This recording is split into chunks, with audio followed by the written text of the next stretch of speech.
अस्सलाम वालेकुम दोस्तों, मैं हम तुहानू दस दिखा रहे हैं कि यह वाली मैं रोटी डबल रोटी लैन लगा जिसकी कीमत है $2 ते 99 $3 ही है। यह $3 की लगी है। देखो यह मिली है, यह डबल रोटी है। ये रात को अपना खाने लिए गए। यह बंद है, ये भी $3 का। अगे बाद है नान आई हो, यह वाले नान ने मुख्तलिफ किस्म के नान ने इन्हों के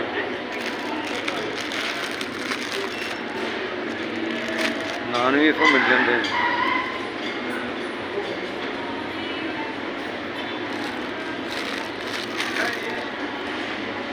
उसके बाद आई हो प्याज का हिस्सा है।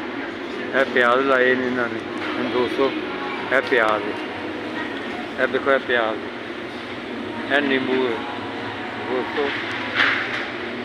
यह फल है, पाकिस्तान बहुत महंगा है। लसन यह वाले प्याज, चिट्टा प्याज जो ताकत वाला प्याज, यही प्याज। ये टमाटर है जी जी। यह बनाना लाया है, ऐसा बनाना लाए ने साफ सुथरे। देखो टंगे ने दो, हाँ तीन या पता नहीं $3 $2.5 का कितने पीस। यह कच्चे ने जरा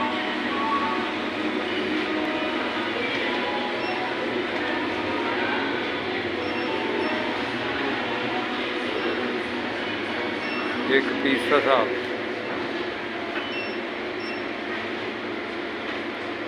ब्रेड महंगी लग रही है मैंने।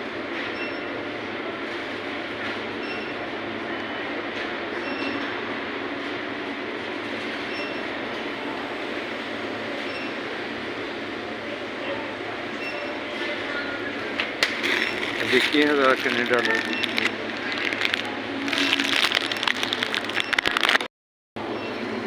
दोस्तों मैं हूँ इस सेक्शन च आ गए।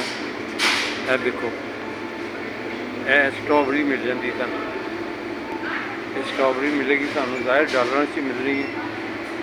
मैं इस वक्त USA न्यूयॉर्क देश है। यह स्ट्रॉबेरी है। यह पैकेट बनाए इन्होंने कि जो लोगों को टाइम नहीं चलन दे। खरबूजा है, ये है $5 का। $4 का वैसे मिल जाता है। यह मिला नहीं, यह नाल है। दूसरा है अंगूर जे, यह पैकेटा जो अंगूर बंद किया है। यह अंगूर है, मुख्तलिफ प्राइज इन्हों की कहते तो तुम प्राइज भी दस दें।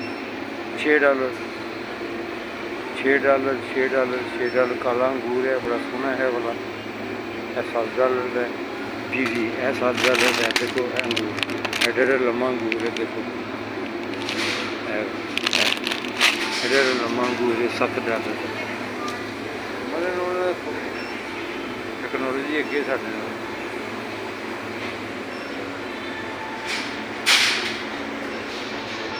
यह सलाद कट्टी है, किसी को टाइम नहीं होंगे सलाद नहीं कटे जाता। देखो $5 की, यही $5 की है। पैकेट बनाए तो दूसरा सस्ती जगह $2 की, इस तरह महंगी है। बस मैं तुम दस